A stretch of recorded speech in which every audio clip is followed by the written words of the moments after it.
વડોદરાના તાંદલજા વિસ્તારમાં પોલીસ અને આરએએફનું સંયુક્ત ફૂટ પેટ્રોલિંગ।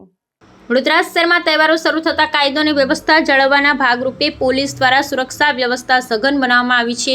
આ ક્રમમાં શહેરના તાંદલજા વિસ્તારમાં પોલીસ અને રેપિડ એક્શન ફોર્સની સંયુક્ત ટીમે ફૂટ પેટ્રોલિંગ હાથ ધર્યું હતું। આ પેટ્રોલિંગનો હેતુ નાગરિકોમાં સુરક્ષાની ભાવના મજબૂત કરવાનો અને અસામાજિક તત્વોને અંકુશમાં રાખવાનો છે। આ ફૂટ પેટ્રોલિંગનું નેતૃત્વ જેપી રોડ પોલીસ સ્ટેશનના પીઆઈ અને એસપી એવી કાટકડ દ્વારા કરવામાં આવ્યું હતું, જેમાં આરએએફના જવાનો સાથે જેપી રોડ પોલીસ સ્ટેશનનો સ્ટાફ પણ જોડાયો હતો।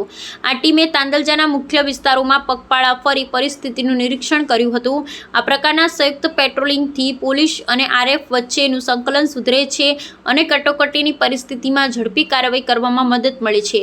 પોલીસના આ પગલાંને સ્થાનિક નાગરિકો દ્વારા સારો પ્રતિસાદ મળ્યો છે। રહેવાસીઓ આશા વ્યક્ત કરી છે કે આવા પેટ્રોલિંગથી તહેવારોના દિવસોમાં શાંતિ અને સલામતી જળવાઈ રહેશે।